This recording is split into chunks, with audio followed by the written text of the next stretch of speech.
Okay people, we will talk about cells now. और यहाँ पे अपन देखेंगे सेल्स को कैसे सीरीज़ में और पैरेलल में भी कनेक्ट करते हैं। जैसे आपके रजिस्टर्स होते हैं वैसे सेल्स भी होते हैं, ठीक है। Okay, so any device which can continuously maintain the flow of charges और electrons in a closed circuit is called cells. कोई भी ऐसा डिवाइस जिसमें continuously flow of electrons maintain रहता है उसको अपन क्या बोलते हैं? Cell. Cell uses electrolytic reactions to convert chemical energy into electrical energy. तो इलेक्ट्रोलाइटिक रिएक्शन से आपका भाई साहब केमिकल एनर्जी इलेक्ट्रिक एनर्जी में कन्वर्ट होता है। A group of cells is obviously known as a battery, ठीक है। तो सेल के अंदर भाई साहब होता क्या है, आप लोग इलेक्ट्रोकेमिस्ट्री पढ़ रहे होंगे और इलेक्ट्रोकेमिस्ट्री में आपने देखा कि भाई साहब हम जो सेल्स यूज़ करते हैं उसमें कैसा होता है कि एक आपका हायर पोटेंशियल पे होता है, दूसरा आपका लोअर पोटेंशियल पे होता है, ठीक है। There is a electrode potential का डिफरेंस मेंटेन करने के लिए भाई साहब ये करंट इलेक्ट्रिसिटी मूव कर रही है, ठीक है। सो स्टैंडर्ड इलेक्ट्रोड पोटेंशियल्स होते हैं आपके अलग अलग एलिमेंट्स के, आपके स्टैंडर्ड ईएमएफ या स्टैंडर्ड इलेक्ट्रोड पोटेंशियल्स अलग अलग होते हैं। In electrochemistry you must have understood, जैसे हम उसको डिप करते हैं तो उसमें सॉल्ट ब्रिज वगैरह का कॉन्सेप्ट आता है आपका, ठीक है। कैसे आपका इलेक्ट्रॉन्स का फ्लो होता है, इलेक्ट्रॉन्स का फ्लो होते होते एक टाइम आता है जब यहाँ से इलेक्ट्रॉन्स निकलने रहते हैं, तो इसलिए अब सॉल्ट ब्रिज ले जाते हैं। तो उस सब डीप कॉन्सेप्ट में अपन नहीं जा रहे हैं, वो केमिस्ट्री में स्टडी करते हैं, लेकिन यहाँ पे अपन ये समझते हैं कि आपका समझ लो यहाँ पे कॉपर और जिंक है, ठीक है। तो ईएमएफ कैसे मेंटेन होगा? इलेक्ट्रोलाइट मतलब देखो बाहर कंडक्शन कैसे हो रही है कंडक्टर से, अंदर कंडक्शन कैसे होगी इलेक्ट्रोलाइट से, ठीक है। तो इलेक्ट्रोलाइट में बाहर में चार्ज कैरियर्स कौन है? इलेक्ट्रॉन्स। अंदर इलेक्ट्रोलाइट के अंदर कौन से चार्ज कैरियर्स हैं? आपके आयंस, ठीक है। तो आयंस आर कैरिंग इट। तो जैसे आपका डाइल्यूट H2SO4 है, तो ये डाइल्यूट H2SO4 क्या करेगा भाई साहब? कॉपर और जिंक प्लेट को अगर आपने तो आपने देखा ही रहेगा, इसको इलेक्ट्रोकेमिस्ट्री का चैप्टर तो ऑलमोस्ट ओवर होने को आया है। तो अगर आप देखोगे इसमें कॉपर और जिंक में इलेक्ट्रॉन्स फ्लो होते हैं, तो एक आपका एनोड हो जाता है और एक आपका कैथोड हो जाता है। अभी तक हमने एनोड और कैथोड को कैसे पढ़ा था कि एनोड वो होता है जो पॉजिटिव इलेक्ट्रोड हो और कैथोड वो हो जो नेगेटिव हो, लेकिन that's a wrong definition of anode and cathode. जिसका स्टैंडर्ड इलेक्ट्रोड पोटेंशियल लोअर होता है वो क्या हो जाएगा? जिसका स्टैंडर्ड इलेक्ट्रोड पोटेंशियल हायर होगा वो क्या होगा? अभी जो आप पढ़ रहे हैं इलेक्ट्रोकेमिस्ट्री में, इसमें एनोड और कैथोड का definition not as per positive और negative, it is as per the electrode potential. Different elements have different electrode potentials. आपका जो स्टैंडर्ड हाइड्रोजन इलेक्ट्रोड होता है वो कंपैरिजन पॉइंट होता है। कुछ एलिमेंट्स का इलेक्ट्रोड पोटेंशियल हाइड्रोजन इलेक्ट्रोड के कम होता है, कुछ का ज़्यादा होता है, तो इसके हिसाब से अपना कंपैरिजन होता है, ओके। और यही आपका electromotive force, it is the potential difference between the two terminals of a battery और cell in an open circuit. तो जब आपकी बैटरी में एसिड ख़त्म हो जाए या वो नॉन यूजेबल हो जाए तो आयंस का फ्लो होना बंद हो जाएगा, ठीक है, okay. So that it will be rendered useless. Working of a cell, whenever two dissimilar metals are immersed, तो जब हम डिसिमिलर मेटल्स को इमर्स करते हैं, डिसिमिलर मेटल से क्या कॉन्सेप्ट आता है बच्चा पार्टी? डिसिमिलर मेटल्स मतलब इससे क्या है, what is it basically, why are we calling dissimilar element और मेटल्स? डिसिमिलर से क्या आता है कॉन्सेप्ट आपका? अरे अभी तो आप पढ़ रहे हो भाई साहब, डिसिमिलर मतलब आपका इलेक्ट्रोड पोटेंशियल अलग अलग होगा। Electrode potential will be different, electrode potential of metals will be different, ठीक है। और यही रीज़न है कि हम मेटल्स को इस्तेमाल करते हैं, इलेक्ट्रोड पोटेंशियल इनका अलग होगा। Dissimilar metals means what? There electrode potentials are going to be different, ठीक है, okay. Are immersed inside an electrolyte solution, the more reactive metal will tend to dissolve in the electrolyte as positive metal ions leaving electrons behind on the metal plate. This phenomena makes the more reactive metal plate negatively charged, ठीक है। In case of zinc, तो zinc और copper के बीच में भाई साहब zinc ज़्यादा reactive है, मोर रिएक्टिव मेटल है, ठीक है, most reactive metal. It reacts with negative SO4 ion of the sulphuric acid solution and forms zinc sulphate. As copper is less reactive metal, the positively hydrogen ions of the sulfuric acid tend to get deposited on the copper plate. तो copper plate में भाई साहब deposition चालू हो जाएगा यहाँ पे, ठीक है। More zinc ions coming out in the solution means more number of electrons leave in the zinc plate. कोई आपका कैथोड और एनोड का रिएक्शन लिख सकता है? आपका कैसे लिखते हैं हम? देखे तो भाई साहब ये चैप्टर तो खत्म हो गया। हाँ बोलिए। नहीं, जो आपका जो चैप्टर उधर चल रहा है उसमें आप किसी सेल को कैसे लिखते हैं? Zn फिर एक मिनट, ओके, डबल स्लैश की सिंगल, ओके, ZnSO4, ओके, फिर डबल स्लैश, ओके, H2SO, समझ लो यही है, कॉपर और जिंक है। कॉपर और जिंक, हम्म, फिर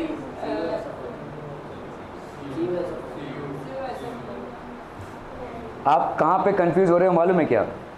ये कर रहे हो ना, ये लिखने वाले थे, राइट? नहीं, पहले H2 आएगा फिर H2SO4 आएगा। H2 गया भाड़ में, चलो H2SO4 को बुला दो। अब बोलो क्या होगा? जिंक और कॉपर सल्फेट में आपको कैसे रिप्रेजेंट करोगे? पहले कॉपर आएगा, फिर कॉपर सल्फेट आएगा। जो भी हो, क्या ये लिखना सही है? तो आप क्या लिखते हो? Cu2+ और Zn2+ लिखोगे आप, ठीक है, Zn2+ ये लिखोगे आप, ठीक है, क्या? तो यहाँ पे Zn+, तो इस तरह का हम फिजिक्स में नहीं करते हैं, we only do this in chemistry, ठीक है। On reaching on the copper plate, these electrons then combine with hydrogen atoms deposited on the plate and form neutral hydrogen atoms. These atoms then combine in pairs to form molecules of hydrogen gas, and the gas lastly comes up along the copper plate in the form of hydrogen bubbles.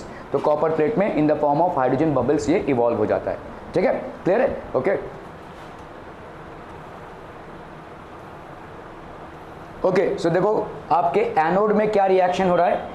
Any substance or any element which tends to give electrons will act as the anode, and the one which tends to accept electrons will actually act as a cathode. तो anode में क्या हो रहा है? Zinc का electrode potential ज़्यादा है, electron giving की टेंडेंसी एज पर कॉपर ज़्यादा है, तो Zn क्या हो जाएगा? ZnS solid will be equal to Zn2+ + 2 electrons, zinc 2+ हो गया प्लस H2SO4, ये क्या बनाएगा? ZnSO4 + 2H+, ठीक है। कैथोड में क्या हो जाएगा भाई साहब? आपका 2H+ जो रिलीज हुआ है प्लस 2 इलेक्ट्रॉन्स ये हाइड्रोजन गैस बना देगा, ठीक है। This is going to form this at the cathode. ये आपका केमिकल रिएक्शंस हैं जो हो रहे हैं। डायरेक्शन ऑफ करंट क्या हो जाएगा भाई साहब? आपका देखो ये copper will act as a positive potential and zinc will act as a negative potential. Just one moment. Okay, तो आपका एनोड हो गया, ये हो गया आपका कैथोड, ठीक है। ये रिएक्शंस होते हैं, ओके।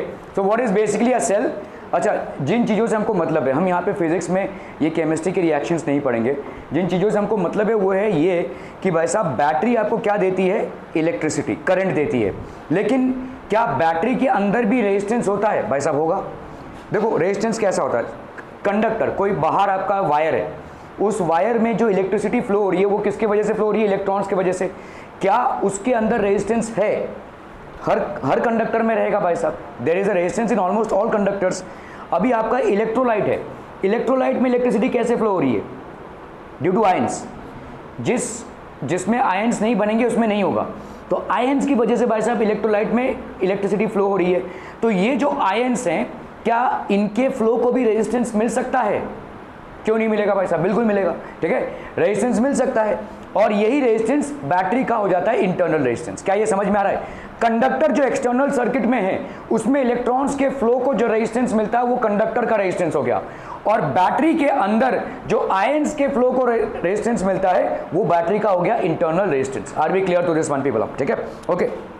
तो आयंस के फ्लो को जो रेजिस्टेंस मिलता है, ठीक है, जैसे देखो जब तक समझो, अगर मैं आपसे पूछूं कि आपका ये रेन वाटर है, विल इट कंडक्ट इलेक्ट्रिसिटी? आपने रेन वाटर लिया एक बीकर में, वायर कनेक्ट किया, एक भाई साहब आपने बैटरी लगाई और एक एलईडी बल्ब लगाया, विल इट कंडक्ट इलेक्ट्रिसिटी? नहीं, मैं रेन वाटर की बात करें, नहीं कंडक्ट करेगा, तो करेगा, it will conduct. Tap water जो आपके नल में पानी आता है, will it conduct electricity? Yes it will. क्यों? क्योंकि जितने भी आपके वाटर आ रहे हैं उसमें थोड़ा बहुत सॉल्ट रहता ही है, थोड़ा बहुत कोई ना कोई सॉल्ट डिजॉल्व रहेगा उसमें, और इसी की वजह से इलेक्ट्रिसिटी कंडक्ट होगी। आप जैसे इन्वर्टर में या अपनी गाड़ी के बैटरी में जो पानी डालते हैं वो अलग से मिलता है हार्डवेयर की दुकान में, जिसको अपन डिस्टिल्ड वाटर बोलते हैं, उसकी बॉटल आती है, देखो, ठीक है। ये डिस्टिल्ड वाटर जो है वो इलेक्ट्रिसिटी कंडक्ट नहीं करेगा, इसीलिए उसको डाला जाता है, ठीक है, इसीलिए उसको डाला जाता है पानी भरने के लिए। जब हम बैटरीज में पानी वगैरह भरते हैं ताकि वो इलेक्ट्रिसिटी कंडक्ट ना करे, इसलिए हम डिस्टिल्ड वाटर डालते हैं, ठीक है। तो डिस्टिल्ड वाटर जो होगा, जो प्योर फॉर्मेट में होगा, डिस्टिल्ड वाटर कैसे आता है? जल्दी जल्दी जल्दी, कोई भी भाई साहब, how do you get distilled water? भाई साहब यहाँ पे आप एक ले लेंगे बीकर, ठीक है, तो डिस्टिल्ड वाटर में भाई साहब ये हो गया आपका एक बीकर, इसमें आप वाटर को कर रहे हैं हीट, यहाँ से आपने भाई साहब क्या लगाया, एक कंडेंसर लगाया, बचपन में भाई साहब ये एक्सपेरिमेंट पढ़ा होगा आपने, ठीक है। सो ये आपका एक कंडेंसर है जिसको लाइबेक कंडेंसर भी बोलते हैं, और यहाँ पे जो प्योर वाटर कलेक्ट होता है इसको अपन बोलते हैं distilled water. So water which is basically collected after evaporation is known as distilled water. ये डिस्टिल्ड वाटर आपका इलेक्ट्रिसिटी कंडक्ट नहीं करेगा, ठीक है। आप अगर डिस्टिल्ड वाटर को इलेक्ट्रिसिटी कंडक्ट करवाना चाहते हैं तो इसमें कुछ नहीं, थोड़ा सा एक चम्मच नमक डाल दीजिए, ये इलेक्ट्रिसिटी कंडक्ट करने लगेगा, ठीक है। खैर, so the electrolyte through which a current flows has finite resistance, finite resistance होगा, इसका एक इंटरनल रेजिस्टेंस हम इसको बोलेंगे, ठीक है। तो हर बैटरी की खुद की अपनी एक इंटरनल रेजिस्टेंस होगी, और इस इंटरनल रेजिस्टेंस को हम कैसे रिप्रेजेंट करते हैं, स्मॉल आर से। एक्सटर्नल सर्किट में जो रेजिस्टेंस है उसको अपन कैसे रिप्रेजेंट करते हैं, कैपिटल आर से। इंटरनल सर्किट में जो रेजिस्टेंस है उसको अपन कैसे रिप्रेजेंट करते हैं, स्मॉल आर से। Are we clear to this one people, हम समझ में आता हम, ठीक है। तो इसको अपन स्मॉल आर से। This resistance appears due to the hindrance between H2SO4 atoms. तो आपका जो H2SO4 एटम्स हैं उसके बीच में जो आपका अफला तफली है उसके वजह से ये रेजिस्टेंस होता है, ठीक है। Are we clear through these things, ठीक है। Okay okay okay. तो एक्सटर्नल सर्किट में आपका भाई साहब इधर रेजिस्टेंस होगा, ओके। अभी हम देखेंगे भाई साहब ईएमएफ। ईएमएफ होता क्या है, पोटेंशियल डिफरेंस। सीधे साफ शब्दों में अगर आपको मैं ईएमएफ बताऊं तो जब आप किसी दुकान से बैटरी को लेकर आते हो, जो उस पर लिखा रहता है 2 वोल्ट 3 वोल्ट 4 वोल्ट जो भी लिखा रहता है वही ईएमएफ है। मतलब उसका पोटेंशियल कितना है, कितना करंट वो आपको दे सकता है। लेकिन क्या उतना ही करंट वो आपको देगा, आंसर इज नो। क्योंकि जब आप बैटरी को कनेक्ट करते हैं किसी सर्किट में रेजिस्टेंस तो होता ही है, प्लस बैटरी में भी इंटरनल रेजिस्टेंस होता है, तो आपको उतना करंट नहीं मिलेगा जितना वोल्टेज लिखा हुआ है, ठीक है। ये एफ वाला स्विच चला देना, देख, हाँ सेकंड वाला, हाँ भाई, ठीक है। क्लियर है, are we clear. So EMF is the potential difference. EMF भाई साहब आपका क्या हो जाएगा, what is EMF, EMF is the potential difference.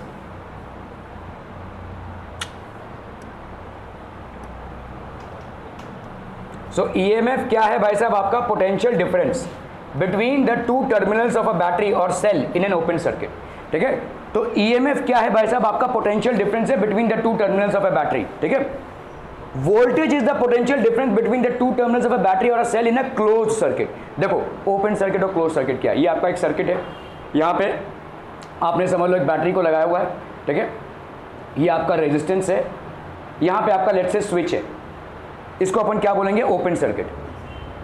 अभी मैं बोल रहा हूं इन बैटरीज के टर्मिनल्स में जो पोटेंशियल डिफरेंस है वो क्या हो जाएगा, ईएमएफ। आप बोलोगे भाई साहब करंट तो तुम्हारा जा नहीं रहा है, कहेगा ईएमएफ, इसलिए क्योंकि आपका बैटरी मैन्युफैक्चर होकर आया है, और बैटरी को अगर अंदर ही अंदर कोई रेजिस्टेंस ना मिले तो इतना पोटेंशियल वो जनरेट कर सकता है।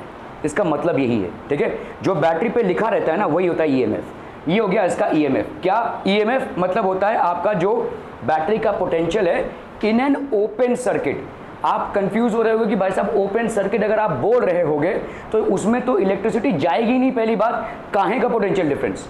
तो इसका पोटेंशियल डिफरेंस मतलब ये है कि आपका यहाँ पे अपन ने माना ये पॉजिटिव प्लेट है और ये नेगेटिव प्लेट है, इन दोनों के बीच में मैन्युफैक्चरिंग की वजह से एक पोटेंशियल डिफरेंस क्रिएट हुआ है, ठीक है। इन दोनों के बीच में मैन्युफैक्चरिंग डिफेक्ट की वजह से एक पोटेंशियल डिफरेंस क्रिएट हुआ है, और इसका जो पोटेंशियल डिफरेंस हो जाएगा इसको भाई साहब अपन क्या बोलेंगे, ईएमएफ, ठीक है।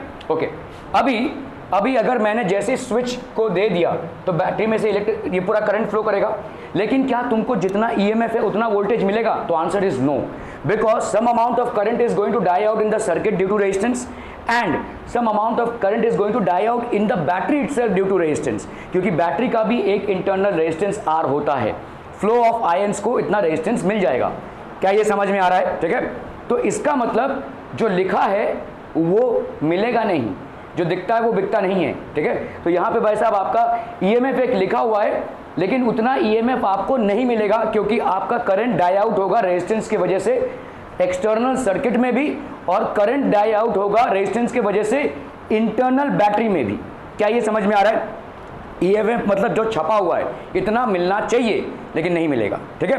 क्लियर है, are we clear. So voltage क्या है, जब आपने क्लोज कर दिया इसको तो अभी आपका इसके और इसके बीच में जो पोटेंशियल डिफरेंस है इसको अपन बोलेंगे V, ठीक है। जब ओपन सर्किट है, जब आपने इसको ओपन रखा है, तो इस पॉजिटिव प्लेट और नेगेटिव प्लेट के बीच में जो पोटेंशियल डिफरेंस क्रिएट हो सकता है वो है आपका ईएमएफ, जिसको अपन ई लिखते हैं, इसको अलग अलग तरीकों से वैसा वैसा लिखा जाता है, ठीक है। क्लियर है?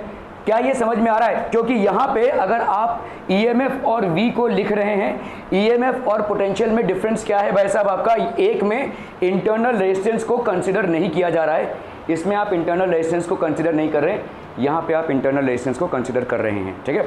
Okay, so in open circuit EMF of the battery is equal to the potential difference between the terminal. Simple है भाई साहब, ओपन सर्किट मतलब बैटरी में जो छपा हुआ है वही है आपका पोटेंशियल डिफरेंस, वही है आपका भाई साहब ईएमएफ, ठीक है। Clear? Okay okay okay, any questions, concerns? क्या हो गया भाई साहब तुमको? अच्छा, यही लास्ट पेज थे? ओके, कोई दिक्कत नहीं भाई साहब।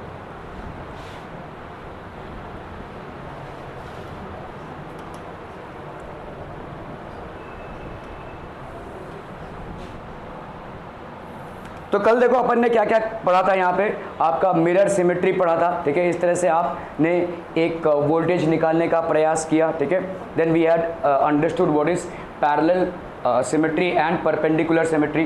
परपेंडिकुलर सिमेट्री में भाई साहब क्या हो जाएगा, जो रेजिस्टेंस इन दोनों के बीच में आएगा उसको उड़ा ही दोगे, और पैरेलल सिमेट्री में क्या हो जाएगा, इस पैरेलल सिमेट्री के इधर उधर जो पॉइंट्स होंगे वो इक्वी पोटेंशियल पॉइंट्स होंगे, ठीक है। They will be basically equipotential points.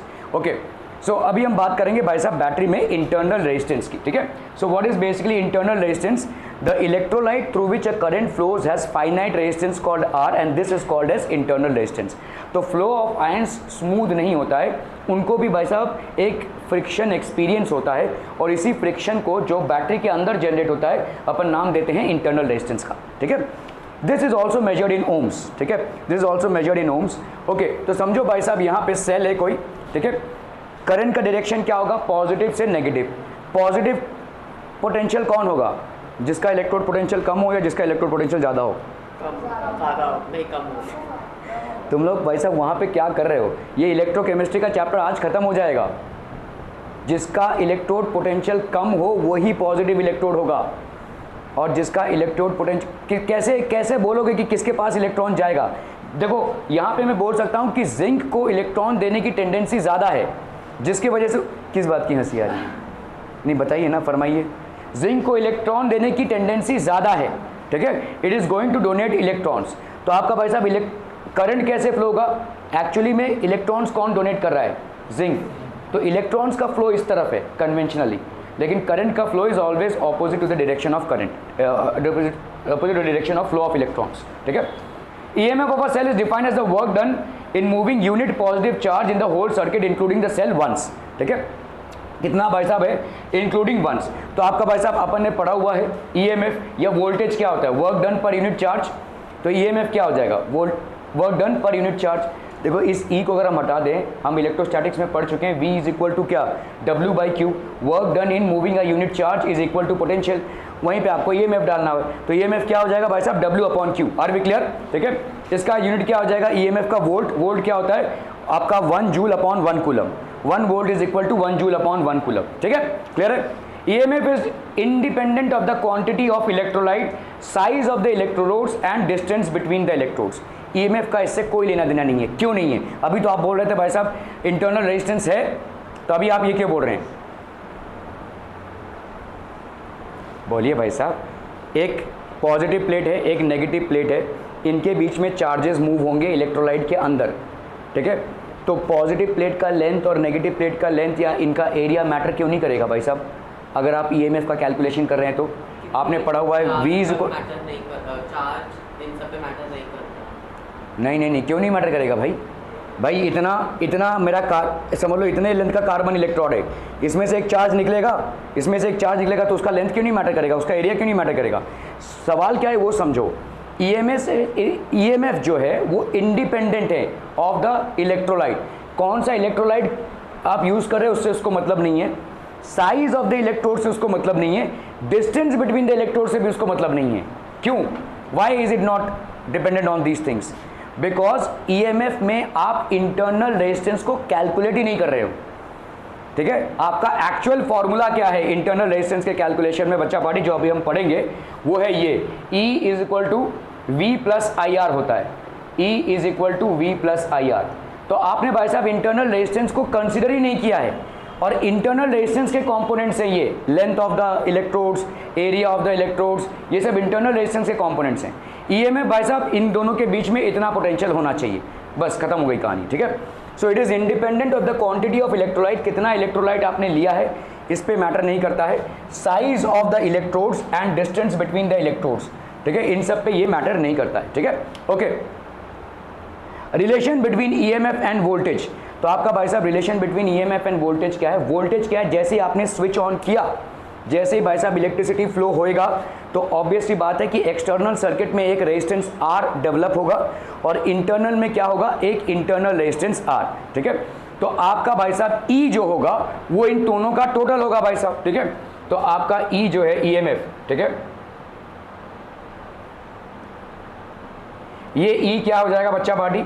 V plus I into R। अभी ध्यान से देखो, ये वोल्टेज किसको माप रहा है? सर्किट में। तो सर्किट में, एक्सटर्नल सर्किट में कौन सा रेजिस्टेंस है? कैपिटल R, जो भी कंडक्टर है, 1 है, 2 है, 4 है, इक्विवेलेंट रेजिस्टेंस जो उसका बनता है, ये ओम्स लॉ के हिसाब से क्या हो जाएगा? करंट जो सर्किट में जा रहा है इनटू सर्किट का रेजिस्टेंस। और यहाँ पे भाई साहब करंट जो सेल के अंदर जा रहा है, देखो क्या सेल जो है वो इस रेजिस्टेंस के साथ सीरीज में है? भाई साहब मैं पूछ रहा हूँ, ये सेल जो है क्या इसके साथ ये सीरीज में है? जब रेजिस्टेंसेज आपके सीरीज में होते हैं तो करंट सेम होता है, रिकॉल कीजिए, जब आपके रेजिस्टेंसेज पैरेलल होते हैं तो करंट डिफरेंट होता है, वोल्टेज सेम होता है। तो यहाँ पे भाई साहब आपका वोल्टेज अलग अलग होगा लेकिन करंट आपका सेम होगा, क्योंकि ये वाला R जो एक्सटर्नल रेजिस्टेंस है और ये वाला अंदर का R जो इंटरनल रेजिस्टेंस है, ये दोनों भाई साहब आपके सीरीज में हैं। तो इसमें जो करंट जाएगा इसमें भी वही करंट जाएगा। Are be clear to this one people? समझ में आ रहा है ये? ओके, तो आपका यहाँ पे क्या हो जाएगा? टोटल ईएमएफ, मतलब ये इतना पोटेंशियल जनरेट कर रहा है, करंट का पोटेंशियल और खुद बैटरी में एक पोटेंशियल हो जाएगा उसके इंटरनल रेजिस्टेंस के वजह से। तो ये आपका स्टैंडर्ड फॉर्मूला है। EMF of the battery will be equal to the voltage across the terminals plus I into R, ठीक है। ये तभी होगा, ये रीडिंग आपको तभी मिल सकती है जब आपने स्विच को ऑन कर दिया है, जब आपने सर्किट के स्विच को ऑन कर दिया है। Are be clear to this one people? हम समझ में आ रहा है ये, ठीक है।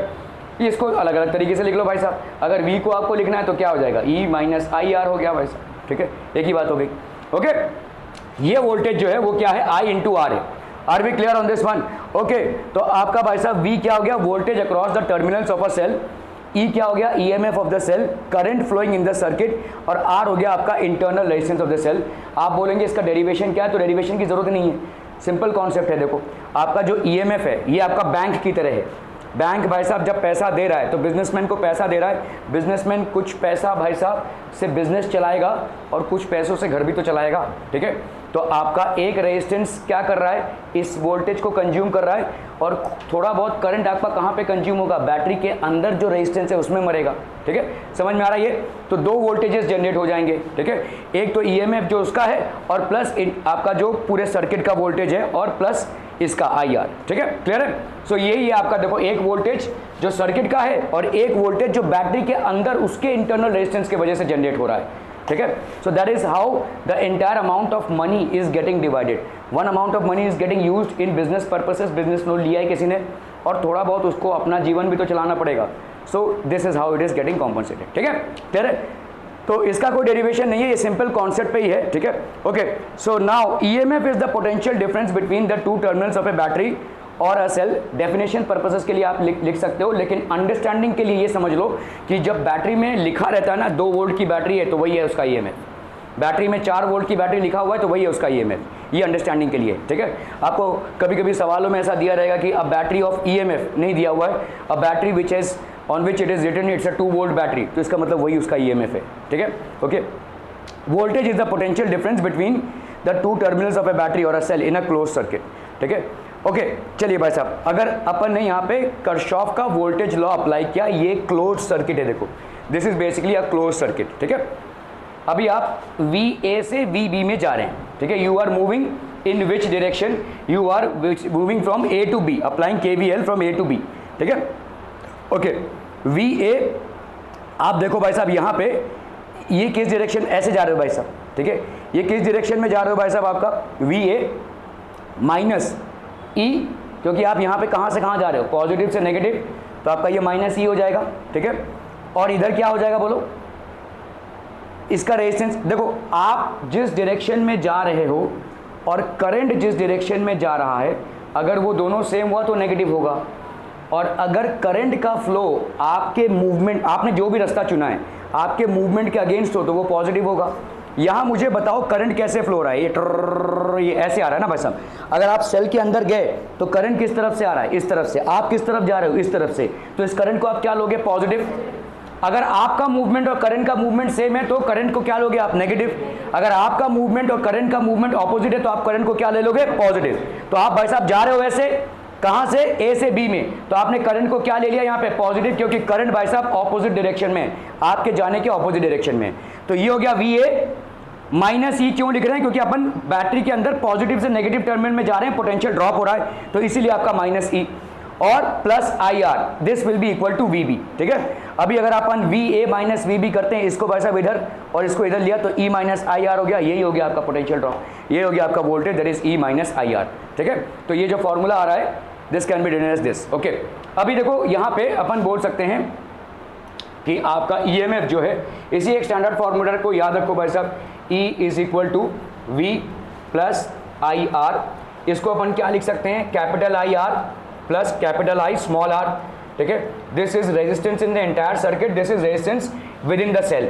इसको अगर मैंने कॉमन आई निकाला तो आर प्लस आर हो गया भाई साहब, ठीक है। तो अपन आई को क्या लिख सकते हैं, EMF upon capital R plus small R, ठीक है, क्लियर है।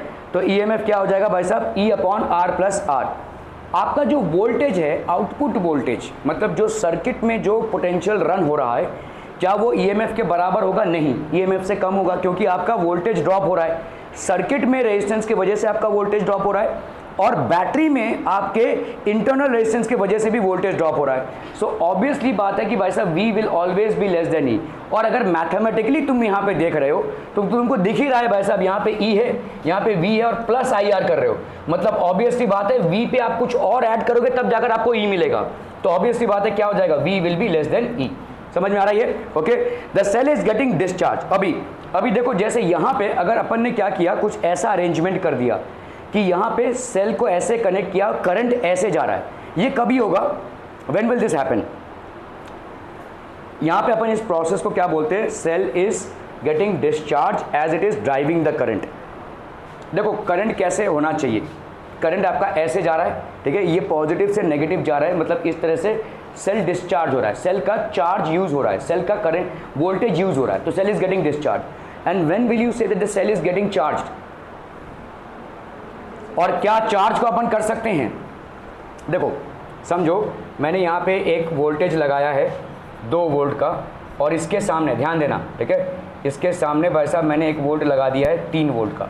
अब बताओ करंट किस डायरेक्शन में जाएगा, कौन हायर पोटेंशियल पे, ये लोअर पोटेंशियल पे। तो अभी क्या हो जाएगा भाई साहब, ये वाला डिस्चार्ज हो रहा है, लेकिन ये वाला क्या हो रहा है, चार्ज हो रहा है। समझ में आ रहा है ये, ठीक है, ये वाला आपका चार्जिंग हो जाएगा अगर सर्किट में आपने ऐसे कनेक्शन रखा होगा, ठीक है।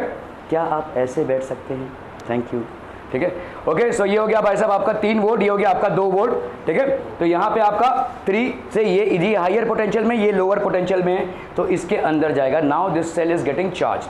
चार्जिंग और डिस्चार्जिंग का मतलब समझ में आ रहा है ये, ठीक है। The cell is getting discharge and it is driving the current, ठीक है, ओके। यहाँ पे क्या इक्वेशन हो जाएगा बताओ, अच्छा बताओ भाई साहब, यहाँ पे आपका क्या हो रहा है, देखो अगर आपका सेल डिस्चार्ज हो रहा है तो इक्वेशन क्या है, E is equal to V minus I R है ये। अगर सेल आपका क्या हो रहा है, नॉर्मल सेल है और ये डिस्चार्ज हो रहा है, अगर चार्ज हो रहा है तो क्या हो जाएगा, तो आपका यहाँ पे V प्लस आई आर था, इधर क्या हो जाएगा, E will be equal to V minus I R.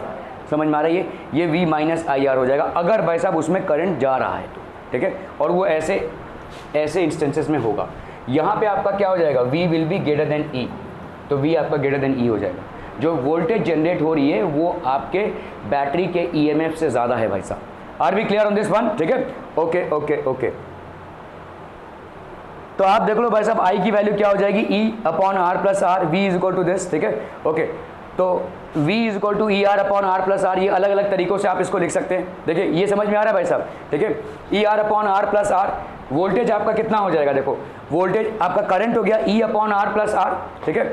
तो अगर वोल्टेज में निकालना है तो कर लो भाई साहब यहाँ पे। सो आपका वोल्टेज क्या है बोलो, I इंटू आर, है ना, I इंटू आर, और I की वैल्यू अपन ने क्या निकाली है भाई साहब, यहाँ पे I की वैल्यू इतनी निकाली है E upon R plus R, ठीक है। इस I को अपन यहाँ पे सब्स्टिट्यूट कर सकते हैं, क्या हो जाएगा बोलो, E आर इंटू आर, और ये हो गया आपका R, ठीक है, क्लियर है, ओके। तो आपका भाई साहब यहाँ पे इसको क्या लिख सकते हैं, देखो आपने लिखा V is equal to E into R upon R plus R. मैंने अगर यहाँ से R को कॉमन निकाला, ठीक है, तो ये हो गया E इंटू आर, ये एक्सटर्नल रेजिस्टेंस है, इसको अगर कॉमन निकाला तो यहाँ पे क्या हो जाएगा 1 प्लस आर बाई आर, ऐसा लिख सकते हैं, ये कैंसिल हम हो जाएगा, ठीक है।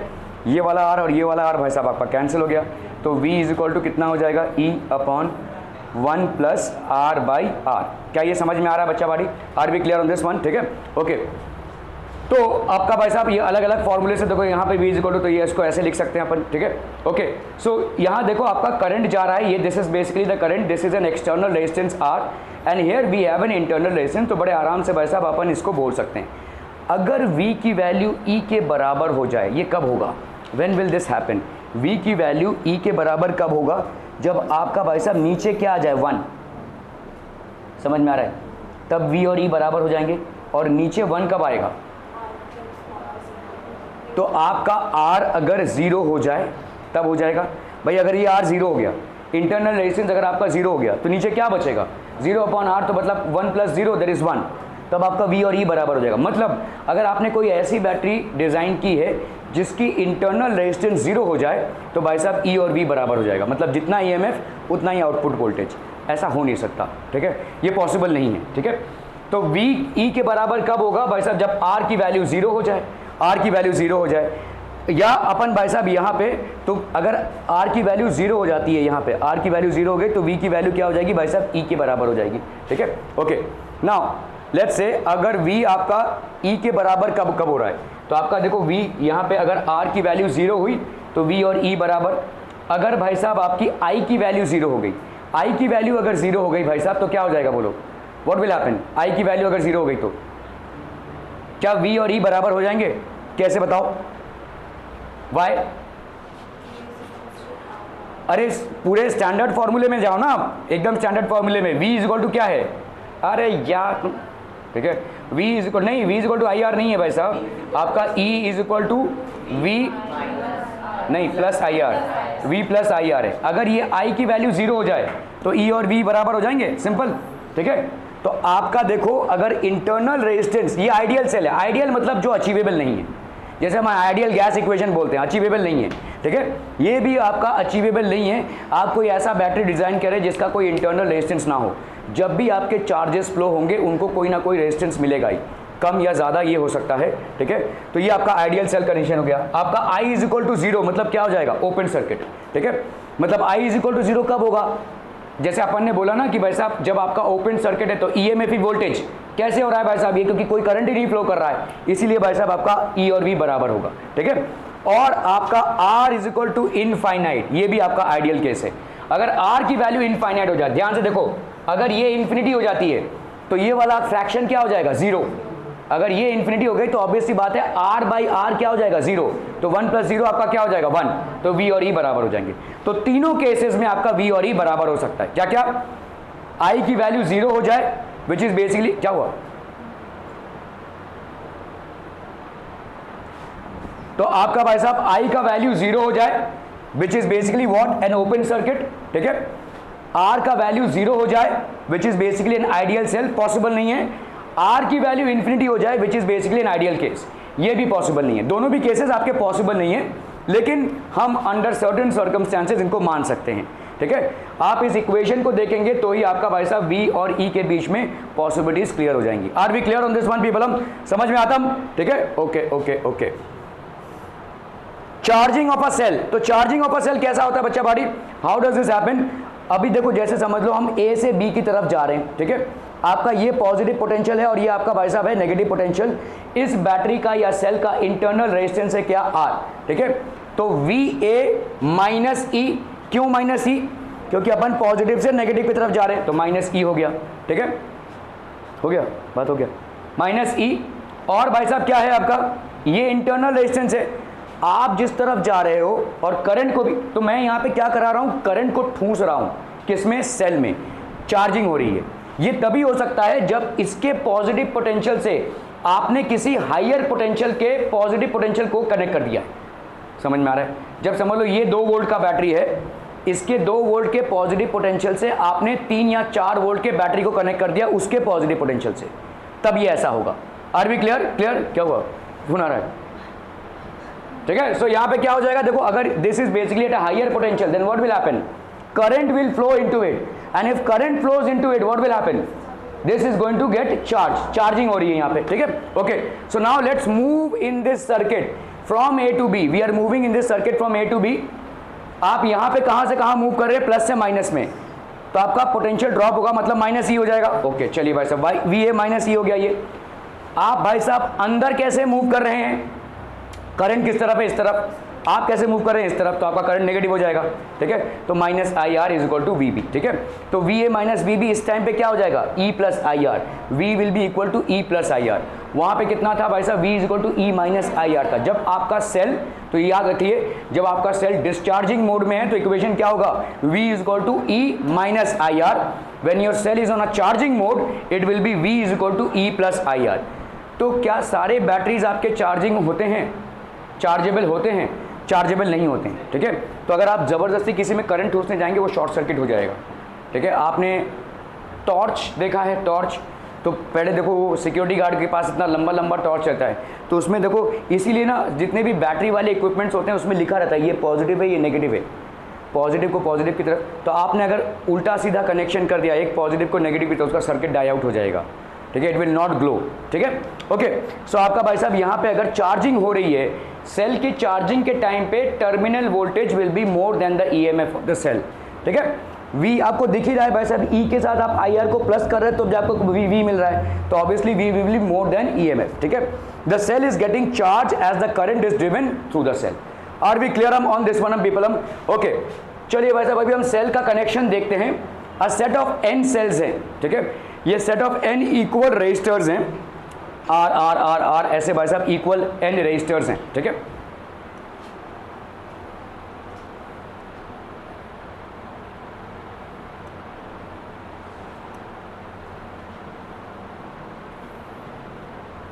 ठीक है, a set of n equal resistors हैं ऑफ वैल्यू आर, सबकी वैल्यू भाई साहब क्या है, आर है। ठीक है, R connected in series to a battery of an EMF. ठीक है, ये भाई साहब किससे साथ कनेक्टेड है, एक सीरीज में कनेक्टेड टू अ बैटरी। ठीक है, क्लियर है, battery EMF E and internal resistance are. इसका भाई साहब इंटरनल रेजिस्टेंस आर कितना हो गया, कैपिटल आर। ठीक है, द करंट ड्रॉन इज आई, तो इसमें कितना करंट ड्रॉ हो रहा है भाई साहब, आई। ठीक है, now n resistors are connected on parallel to the same battery, तो आपने एन रजिस्टर्स कनेक्ट कर दिए। ठीक है, 1 2 3 ऐसा करते करते एन रजिस्टर्स कनेक्ट कर दिया। यहाँ पे आपका इंटरनल रेजिस्टेंस कितना था, आर। ठीक है, बैटरी का इंटरनल रेजिस्टेंस, इसका ईएमएफ कितना है, ई। ईएमएफ क्या होता है, voltage when the circuit is open. ठीक है, टर्मिनल वोल्टेज नहीं है। ठीक है, और आपके भाई साहब कितने रजिस्टर्स हैं सीरीज में, आर रजिस्टर्स हैं, एन रजिस्टर्स हैं, each one having a value of R. Are we clear to this one? Okay, then the current drawn from the battery becomes how much, 10 I. Value of n is कितना हो जाएगा, सवाल है जल्दी करना है आपका। देखो जैसे ही स्विच दिया गया, ठीक है, the current drawn is I, now n resistors are connected on parallel to the same battery.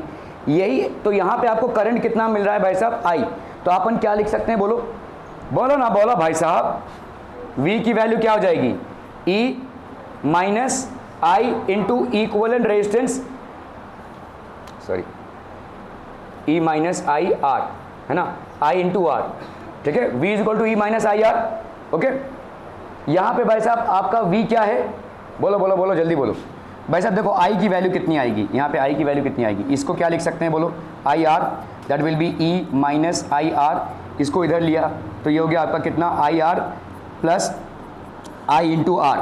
ठीक है, लेकिन ये आर और ये आर सेम नहीं होगा, नहीं नहीं नहीं नहीं, स्मॉल, यहाँ पे स्मॉल आर होना चाहिए लेकिन यहाँ पे कैपिटल आर दिया हुआ है, इसीलिए अपन ने इसको कैपिटल आर लिया हुआ है। लेकिन ये वाला आर इक्विवेलेंट रेजिस्टेंस है इन सब रेजिस्टर्स का, समझ में आ रहा है, तो इसको कॉमन मत निकाल लेना। ठीक है, एक्चुअली में देखो अभी आपने पढ़ा है क्या, आई इज इक्वल टू क्या हो जाएगा, बोलो E upon R plus R पढ़ा है आपने। ठीक है, मुझे बताओ ये वाला आर यहाँ पे क्या होगा, इन सारे रेजिस्टर्स को आप ऐड कर रहे हैं, कितना हो जाएगा, what will be the equivalent resistance, right Divya? Series circuit है, इतने सारे रेजिस्टर्स हैं, आप बताइए n इंटू आर, ठीक है? तो ये r कितना हो जाएगा आपका n into R, n into R, और ये वाला r कितना हो जाएगा, ये तो दिया ही हुआ है आपको, इंटरनल रेजिस्टेंस r, ये हो गया E, तो ये हो गया आपका I, समझ में आ रहा है भाई साहब ये, ठीक है? तो I की वैल्यू भाई साहब कितनी हो गई, E अपॉन R को आपने बाहर निकाला 1 प्लस n, ठीक है? ये हो गया आपका I, ठीक है? क्लियर है? अभी आपने क्या किया है, इन n रेजिस्टर्स को क्या कर दिया है, parallel to the same battery कर दिया है, ठीक है? Parallel to the same battery, then the current drawn from the battery becomes 10I, then the value of n क्या हो जाएगा? अभी जब आप पैरेलल कनेक्ट कर रहे हो तो मुझे बताओ इक्विवेलेंट रेजिस्टेंस कितना हो जाएगा, इन सारे रेजिस्टर्स को भाई साहब ऐसे पैरेलल कनेक्ट कर दिया है, ये भाई साहब ये ऐसे, तो कितने हैं भाई साहब, 1/r इज इक्वल टू कितना हो जाएगा, 1/r 1/r, तो इक्विवेलेंट रेजिस्टेंस अगर मैं निकालने जाऊं तो यहाँ पे कितना हो जाएगा, n टाइम्स ऐड करेंगे तो ये n/r लिख सकते हैं, ऐसा बोलो, कोई कंफ्यूजन?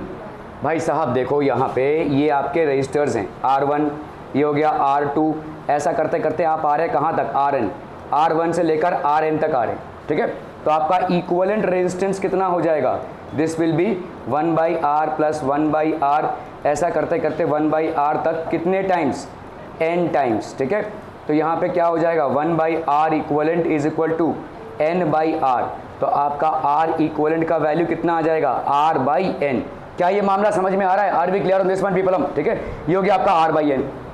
अभी हम पैरेलल रेजिस्टेंसेस की बात कर रहे हैं, तो ये आपका हो गया इक्विवेलेंट रेजिस्टेंस, सेम फॉर्मूला यहाँ पे अप्लाई करो, ये I will be equal to E upon क्या बोलो, इक्विवेलेंट रेजिस्टेंस प्लस R, ठीक है? तो यहाँ पे कितना हो जाएगा बोलो, E अपॉन इक्विवेलेंट रेजिस्टेंस कितना हो गया, R/n प्लस ये R/n प्लस R, तो आपका कितना हो गया बोलो यहाँ पे, E अपॉन R को कॉमन निकाला अगर तो यहाँ पे आ गया 1/n प्लस 1, ऐसा लिख सकते हैं, ये हो गया आपका I डैश, मतलब पैरेलल रेजिस्टेंस में। अभी आपको क्या दिख रहा है, देखो, now n resistors are connected in parallel to the same battery, the current drawn from the battery becomes 10I, तो ये वाला भाई साहब 10I के बराबर है, यहाँ पे देखो I आपने निकाला हुआ था, तो ये आपका 10 इंटू ये वाला, ठीक है? ये आपका किधर गया, इसका जो शॉर्ट फॉर्म निकाला था किधर, हाँ ये, ठीक है? तो this 10 into E upon R into 1 प्लस n will be equal to E upon R into 1/n plus 1। क्या ये मामला समझ में आ रहा है? 10 टाइम्स ऑफ दिस, E और E कैंसिल, E और R कैंसिल, भाई साहब आपका यहाँ पे हो गया 10/1 plus n is equal to 1 upon, ये हो गया n प्लस 1, ये हो गया देखो n प्लस 1 और n ऊपर गया यहाँ पे, ठीक है? तो n ऊपर गया भाई साहब, तो इधर कितना हो जाएगा, n प्लस 1 और n प्लस 1 कैंसिल हो गया और n इज इक्वल टू 10 हो गया, तो n की वैल्यू यहाँ पे कितनी हो जाएगी, 10। क्लियर है? Are we clear on this one people, ठीक है? तो आपका देखो यहाँ पे भाई साहब जब आपने कनेक्ट किया तो केस 1 केस 2 ये हो गया आपका 1/n, सो वैल्यू कितनी आ गई भाई साहब, 10, n की वैल्यू आ गई भाई साहब 10, option A is the correct answer. Clear है? Are we clear on this one people? Okay. Internal resistance of a 2.1 volt cell which gives a current of this through a resistance of 10 ohm is, ठीक है? तो आपका देखो यहाँ पे ये आपका एक सेल दिया हुआ है, ठीक है? रेजिस्टेंस ऑफ, जब भी आपको ऐसा दिया रहे ना 2.1 वोल्ट सेल, इसका मतलब वो EMF है, मतलब उसमें लिखा हुआ है 2.1 वोल्ट की बैटरी है, मतलब वो उसका क्या हो जाएगा, EMF, मतलब उसका voltage in an open circuit, ठीक है? समझ में आ रहा है ये? तो ये हो गया 2.1 वोल्ट, यस, कुछ नहीं,